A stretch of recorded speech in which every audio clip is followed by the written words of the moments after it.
Vir ons klanke vandag het ek dit vir jou 'n bietjie moeiliker gemaak.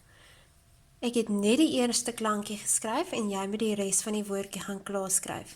So by die eerste 3 prentjies het ek vir jou prente geteken om vir jou te wys wat dit is en die ander gaan jy self probeer. So dit is woorde wat dalk et in het of woorde wat at in het of woorde wat it in het. So kom ons kyk. Daai is 'n mat, so ons kan vir at daar gaan bysit. Daai is 'n pit, so ons kan vir it gaan bysit. En hierdie is 'n net, so ons kan vir et bysit. Nou moet jy self gaan verder kyk.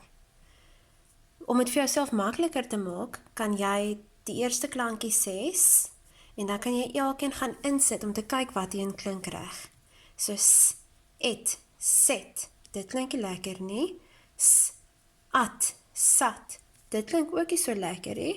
S, it, sit, dit klink beter, dit kan dalk reg wees. So jy kan nou gaan kyk en elkeen se woordjie klaar skryf.